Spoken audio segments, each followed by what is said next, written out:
Hello everybody, welcome back to Yoba TV. If you're new here, you're welcome. Kindly click that subscribe button on your screen, like, comment, and share this program. Adebimpe. Hey, Ọlọ́run máa ń dá nǹkan lé ayé yìí o. Adebimpe. A whole grandmother tó ní ọmọ dání. Wá dúró ìpè bàǹtàbàǹtà tó ń ṣe. Kí ló dé? Kí là ń bá ká? Ṣáyé ti wá le tó yẹn ni. Látijọ́ tó o ti sọ láísẹ̀nsì ẹ̀ nù ló ti ń hùwà wèrè kiri. Ọlọ́run, lára ti ń kan ẹ́ sódì. Ó dàbí adìyẹ tó ṣẹ̀ yé ẹyin tí wọ́n fẹ́ kẹ́yìn ẹ̀. Bẹ́ẹ̀ ló ṣe é ṣe, àbí adìyẹ tó ṣẹ̀ pọ̀ mọ́. Kí ló dé? Ṣógun láyé ni. Ó jẹ́ ìrora. At that age, wo bó ṣe ń ranjú tó ń ranmú tó ń ṣe kókókókókó tó ń ṣe pé ṣó fẹ́ ní IBP ni. Èèyàn kan ló sọ pé kó bá yàrá ẹ̀ jẹ́ kó máa sọkúsọ online tó ń ṣépè fọmọ tó fi seize license ẹ̀. Ó tún ṣì képe bẹ́nu náà ni. What is wrong with you? O ò léyàn tó máa ń bẹ àwọn ọmọ ìhùn bẹ́ẹ̀ sọ̀rọ̀ ni. Wà á ní issue kékeré pẹ̀lú èèyàn tó ní issue pẹ̀lú ẹ̀ ẹni yẹn kò ṣépè fún ẹ o. Ó dẹ̀ ṣẹ̀ṣẹ̀ ó máa kú ni kò ní ṣàmọ́dún kíní kò kí how? I mean what? Kí là ń lé ilé ayé kí ló lè tó tẹ́lẹ̀? Ìwọ tó ń ṣépè tó jókòó sínú yàrá kan tó ń ṣépè. O mọ̀ pé orí elépèlépè ń lọ ni. Kí ló ṣe é náà? Ọ̀rọ̀ ọmọge Saida kò ṣe Saida ṣe báwa náà ti ṣe case yẹn. There is nothing to do on this case. It's like every day, every market day ni àwọn obìnrin jáde, so it's not even a new thing to me anymore. Mi tẹ̀ kí n wò mọ́ pẹ̀lú eléyìí tí mo ti ẹ̀ gbọ́ pé wọ́n sọ pé ẹlòmíì ó níṣẹ́ tán fi ṣe torí ẹ̀ náà ṣe gbogbo ojú tó bá ti rí èmi kẹ̀. Gbogbo tó máa gbé ọ̀rọ̀ yẹn jealous bitch tó bá ti rí pé àwọn kan dáa jù ẹ lọ wàá gbé ọ̀rọ̀ wọn bíi pé mo máa kú síbẹ̀ ni. Ibẹ̀ náà ló ti ń fi òfin ọmọge Saida òfin compare ara ẹ̀ náà níbẹ̀ náà ló fi ń compare ara ẹ̀ irú wọ báyìí ìwọ òkèlè ṣe pé ó dáa náà ìtàn ẹ̀gàn ò dáa ní street náà ìtàn ẹ̀ ò dáa náà ṣebí ọkọ ọ̀rẹ́ ẹ̀ ló lọ jídó tíyẹn tó fojú ẹ̀ ṣẹ̀sín online. You just want to belong where you don't belong. Kò sẹ́nibọ̀dì tó sọ fún wa you are always jealous of ìyá ewé nǹkan tó rò pé o ní tó ju tìyá ewé lọ òun ní license wọ́n dẹ̀ ti gbà lọ́wọ́ ẹ̀ ń sìn báyìí. You are always jealous of the success of ìyá ewé ara nǹkan tó fi di wèrè tó dà lénìí nìyẹn because of jealousy.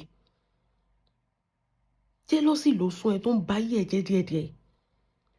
You think you are better than anybody. I don't know. Mi ìmìyàn tó ń parọ́ fún ẹ. Jealousy tó ṣe tó fi sọ license ẹ nù jealousy ni. Tó ṣe tó fi lọ mọ́kọ ọ̀rẹ́ ẹ̀ dó jealousy. Òun sọ̀rọ̀ ọmọge Saida ṣé ìwọ gan ò dọ́kọ ọ̀rẹ́ ẹ̀ ni. Ṣebí o lọ sílé family house wọn tó tún fò lọ Nàìjíríà kán lè mọ̀ at the end of the day ó ṣẹ̀sìn náà last in bẹ́ẹ̀ náà ni. Ìlara jọba wo ni bọ́dì ẹ̀ àti bọ́dì ọmọge Saida báwo ló ṣe jọra igi mú jìnnà sórí náà. Èèyàn tó dé analyse based on nǹkan tó sọ ọ̀rọ̀ yẹn ti pọ̀ jù kí ló ṣẹlẹ̀ kí ló ń tuntun lábẹ́ ọ̀run àríro eléèrè àfíndẹ́rùbọ̀ lọ́rọ̀ ni ìhòòhò wá jẹ́ nǹkan tó jẹ́ pé ní 2025 almost 2026 ẹ̀ṣẹ̀ wà ń kàrà mọ́ ìhòòhò eléyìí tẹ̀ ń ṣe ti Saida ẹ̀ tó bá máa di next week ẹ lọ kọ́lẹ̀ tẹlòmíì tún máa jáde so it's like a common thing ìhòòhò náà wọ̀tá báyìí lórí social media ẹ má ṣe tó bá sọ pé kọ́ńbìnrin stop láti máa ṣe ń sìn àwọn tó ti ṣe tipẹ́tipẹ́ ńkọ́ àwọn tó ti ṣe tipẹ́tipẹ́ and before you can say you want to throw your nude to a man you have a trust in him that is just it. Mo ṣe wà mo ń ju òwò mi sí ọkọ mi tí òun bá jáde lọ́la ẹ ti mọ̀ mọ́ pọkọ mi ló lè jẹ that is my husband. Mi ò sọ pé gbogbo nǹkan tí Saida ṣe dá o but if you check it very well ó máa ní nǹkan tóun àtọkùnrin yẹn náà ó níbi tán ti sọ dé náà ó níbi tán ti sọ dé tóun gan fara ẹ̀ tó lè trust ẹ̀ to that level ó níbi tán ti gbé dé náà. Òun sọ̀rọ̀ pé ọwọ́ ẹ̀ ló fi líìkì òwò ọwọ́ ẹ̀ ló fi ṣe kinní kan tó bá fọwọ́ ẹ̀ líìkì òwò ẹ̀yin mi ò wo ẹnu yín náà mo ti ń gbọ́ pé kò farun ògbọ́n ẹ̀ pò ta kókó tó bá fẹ́ fowó ẹ̀ líkì o wàá dán ni gbogbo ibi tó bá dúdú ń bẹ̀ gan wàá kún powder sí wàá kún foundation sí téèyàn bá fẹ́ tó bá mọ̀ pé o fẹ́ ṣiṣẹ́ yìí o fẹ́ ṣe é dáadáa ó dàbí àwọn tó máa ń dóra wọn pa lórí sáìtì yẹn gbogbo nǹkan náà máa fix kan tó lọ ṣe ẹ̀yin lẹ sọ pé gbogbo irun òbò ẹ̀ ta kókó tó bá jẹ́ pé ó fẹ́ release ẹ̀ ni ó máa fá gbogbo irun òbò ẹ̀ tẹ́ sọ pé ó ta kókó á ti fá gbogbo ẹ̀ ló máa clean tẹ́ máa àwọn nǹkan tó máa wọ̀ gan ó máa ṣe bíi professional ni bọ̀ ó ti leak nìyẹn ìwọ́de rèé baba brown shoe ó fi ẹ̀ṣẹ̀ sí ni èèyàn tó tún dó ẹ tán àti ẹ̀ tún leak òwò ẹ̀ ó kú bẹ́tà gan kan leak òwò ẹ̀ ju ẹ̀sìn tó ṣe yẹn ó ní ayé ẹ̀ ti bàjẹ́ ó ní baba brown shoe sọ pé ṣé òun lòún ra tíkẹ́ẹ̀tì fún ẹ wípé ìwọ fún ara ẹ ló tún fọwọ́ ara ẹ ra tíkẹ́ẹ̀tì láti lọ dóhùn ní god ìwọ tó fi ọwọ́ ara ẹ kọ tíkẹ́ẹ̀tì torí pé o fẹ́ lọ gbọ́kọ ọ̀rẹ́ ẹ̀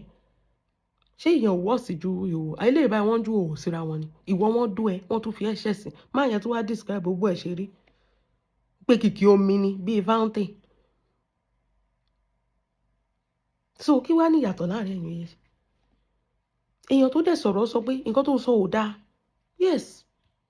ó àtàkì ọmọbìnrin yẹn ni ó dẹ̀ sọ pé wọ́n máa rìpọ́ọ̀tì ẹ ìwọ tó jẹ́ pé o ṣì wà lórí suspension yẹn ọkàn tó ti seize license wọ́n tún sọ pé wọ́n máa rìpọ́ọ̀tì ẹ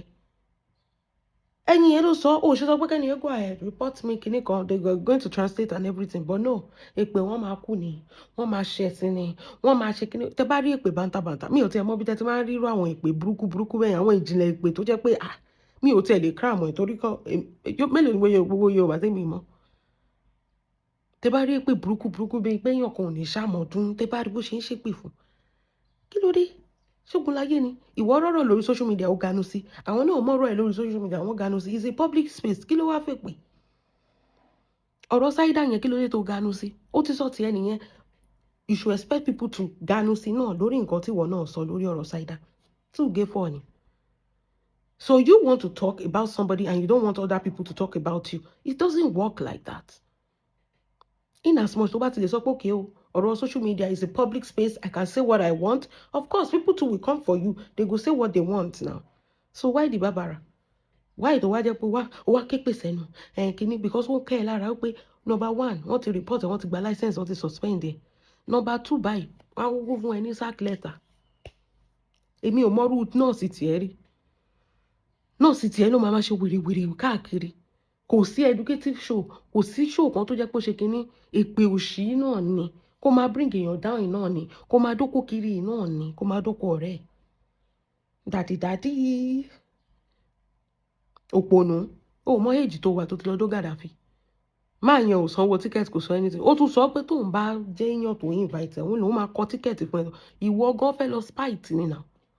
ẹnu ẹ wá kan padà you wanted to go and spite Esabod o fẹ́ wò pé okay let me do everything Esabod did maybe I will be recognized like Esabod that is what you wanted to do bó orí oníkálukú ọ̀tọ̀ọ̀tọ̀ ni kó o ṣe ju màmá lọ ibi tí màmá dé ò lè dé bẹ́ẹ̀ ṣèbí torí pé o fẹ́ ṣe kinní náà ló fi lọ àtàṣe mọ́ Lizzy at the end of the day gan kí lórí mú bọ̀ kò sí torí Lizzy náà ló sọ láìsẹ̀nsì náà tó sọ gbogbo nǹkan tó nínú náà kí lórí mú bọ̀ kò sí náà at the end of the day kí ló gbé fún ẹ kò sí kàkà bẹ́ẹ̀ o tún sọṣẹ́ nù ni lórí ọ̀rọ̀ Lizzy because you don't ṣe mọ̀ ilé ayé o gbọ́dọ̀ lè sọ fún ara ẹ right what works for you o gbọ́dọ̀ máa wo aago aláago ṣiṣẹ́ to her she thought that tóun bá ti lè hook Lizzy tóun wá pẹ̀lú Lizzy ayé òun máa tún da òun máa bùgà that is all what she always want to do she want to be above every other person but èèyàn tó lọ́wọ́ bá gbéga kó ogun ládà kó ogun wàá rí bọ́ ṣáà ni ó máa rí bọ́ ni lórí social media èèyàn mélòó ló ń gbaṣẹ́ lọ́wọ́ ẹ̀ ìwọ nìkan kọ́ ni because you don't even know how to talk you don't know how to do show ó rò pariwo ni àbí kéèyàn máa gbọ̀n níwájú kínní tó bá dẹ̀ máa wo gbogbo kínní òun náà ó máa kàkọ́ gbọ̀ bá àlùbọ̀sà ni àfi bí bàbá sùwé kò ń da alára ẹ̀ kò ń fi ìtì ẹ̀ owó ò fi ìtì ẹ̀ ìṣẹ́ ò fi ìtì ẹ̀ gbogbo pálọ̀ náà nìyẹn yàmàyàmà náà ni kí ló fẹ́ pè sọ tiẹ̀ kẹ́ni yẹn náà sọ tiẹ̀ náà ìgbà tó di pé wọ́n fẹ́ rìpọ́tì ẹ̀ ń sì báyìí orí bó ṣe ń gbọ́ kiri tẹ́rù ń bá ẹ̀ ẹ̀rù rìpọ́tì yẹn ló ń bá ẹ̀ kò sí pé kíní kan tó dẹ̀ lọ ṣe ń ṣe pé fẹ́ nìyẹn you are causing the person ṣe mọ̀ kí a máa lo reverse psychology so that ẹnìyẹn ò ní ṣe ṣebí bó ṣe sọ nìyẹn kó tó di pé dọ̀ka sì gbọ́ṣẹ́ ẹ̀ kó tó di pé wọ́n gba láìsẹ̀nsì lọ́wọ́ ẹ̀ ó rí parẹ́ tutù díẹ̀ eléyìí náà ó tún ti rí pé ibi tán tún ń lọ ìbáyìí. That is just it. So you have to be careful of what you, I don't know, if you talk, let people talk as well. Ilé ayé yìí ò kì í ṣe fẹ́yàn kan ọmọ Saida, yes ó fẹ́ràn bọ̀bọ̀ yẹn ni wọ́n lè gbádùn ara wọn ṣe bí nǹkan dídólòbò náà, especially tó bá jẹ́ long distance relationship dídólòbò náà ẹ máa dóra yín lọ kò sí nǹkan tó fi ń ṣèyàn àbí ṣé ẹ̀ sì kanra yín mọ́jú lénìí ni ẹ wo gbogbo èèyàn tó wà ní ayé ṣé wọn ò jínra wọn mọ́jú lénìí ni dídólòbò náà òbò lóúnjẹ méjì ó kó lóúnjẹ òbò náà so ẹ jẹ́ kó ẹ jáyé orí yín lọ ọ̀rọ̀ pé wọ́n leak yẹn ò tẹ̀ kì í ṣe kinní mọ́ anymore kì í ṣe kò sí secret àbí secret dẹ̀ nínú ara obìnrin mọ́. There was a time táwọn ò kì í ṣe nísìnyí báyìí àti ń ṣe sometimes ọkọ mi ò ní sí around my dear ma miss sometimes ó máa miss me so it's ṣe kinní. nǹkan tẹ́mi fẹ́ sọ nìyẹn pé we have to be extremely careful but tẹ́ bá sọ pé ẹ fẹ́ ṣe show kì í ṣe pé ká wá máa ba yéèyàn jẹ́ ẹ understand pé ipò ẹlẹgẹ́ ni ọmọ yẹn wà nsìn ìyẹn Saida ọpẹ́lọpẹ́ àwọn tó surround ẹ̀ àti àwọn tó boost ẹ̀ up tó nǹkan tó ṣe ò dáa àdìparọ́ ṣẹ́rí ti side wọn àti ọkọ rẹ̀ yẹn ìyẹn òun ló mọ̀ yẹn ibi téèyàn ò sí Ọlọ́run bá wà ń bẹ̀ ìyẹn ò dáa bọ́ ṣẹ́rí tí òwò yẹn kò sí nǹkan kan tó ṣe kìíní tẹ bá dórí fóònù ọkọ mi ìhòòhò mi kú mẹ tó bá líkì ó líkì ni àtọwọ́ ọkọ mi ló ti líkì ṣé ti understand ẹ sìn so nǹkan tèmi sọ nìyẹn pé kì í ṣe nǹkan bàbàrà àwọn tó ń rìn bíbá ìpátá ganan fi ń rìn ẹ máa wójú ìdí ẹlòmíyìn sí ìhòòhò jẹ́ nǹkan tó jẹ́ pé ṣe mọ̀ lọ́fẹ̀ẹ́ ló fún Ọlọ́run fún wa ń bí tó o bá fẹ́ rí gan wọ́n á gbé wá sí ojú ẹ̀ báyìí tẹ bá dẹ̀ rí di àwọn ọmọ yẹn wọ́n ti ṣe sọ́jì gbogbo tẹ bá rí ké wọn ẹ̀rù wọn máa bà ẹ́ pé kí lẹ kó sẹ́yìn kí ló dé ṣé ẹ di iṣu síbẹ̀ ni wàá máa rí gbogbo ẹ̀ tó máa gbọ̀n wẹ́lẹ́kẹ́ báyìí bí omi inú ọ̀rá tẹ bá wá rí nǹkan tó wá máa wọ̀ ṣé ló máa dàbí pátá olókùn gbogbo abẹ́fùrọ̀ gbogbo ẹ̀ lẹ́ máa rí báyìí ìgbà yẹn nǹkan máa jábọ́ tí kan máa tún ṣùtì tó Ọlọ́run ló mọ báwọn ọkùnrin ṣe ń survive rí èmi gan tí mo jẹ́ obìnrin gan mo feel uncomfortable seeing all these girls tẹ bá lọ mọ́ ọ̀bà tẹ bá rí nǹkan burúkú tó máa wọ̀ oníkàlùkù dẹ̀ máa wọ̀ máa lọ tiẹ̀ ni ìṣẹ̀wárí òògùn ìṣẹ̀wá sọ pé àwọn èèyàn tó rí wọn sọ pé ọmọ yẹn clean so kí ló wá wà ń bẹ ó clean ó fine ó dẹ̀ ti ṣẹlẹ̀ we move on tó bá di next week ẹ̀ tó máa sọ̀rọ̀ òwò ẹlòmíì òun ló fẹ́ para yín sí nsìn lẹ́bi pé wà òkè èmi wọ́n sọ pé at that age tó ń ranjú tó bá lọ ní high blood pressure wo ó máa ti Facebook ó máa sọ dásán òní ó jẹ́ rọra ṣépè abiyamọ ò mà kì í ṣépè ó dẹ̀ tún lọ́mọ kékeré dání ọmọ ẹ̀ ó dẹ̀ ń kí èpè mọ̀lẹ́bẹ̀ yẹn wẹ́ẹ́ náà wọ́n ní àgùntàn tó bá bá já rìn ó máa jẹ̀gbẹ́ ìwà àti Lizzy mi ì máa àgùntàn mi ì máa já láàrin ẹ̀yìn méjèèjì of course nǹkan tí ìyá bá ṣe lọ́mọ máa ṣe nǹkan tó ọmọ bá ṣe lọ́mọ ìyá máa ṣe nà ẹgbọ́n ọmọ kékeré dání ẹ̀wọ̀n ìrìn àdúrópè tó yẹn I thought you would not spit for face ẹni èèyàn kò jẹ́ bó ṣe jẹ́jà rẹ̀ jẹ́ kí n mọ̀ nǹkan tó bá feel about this video. Thank you, God bless you, have a wonderful day.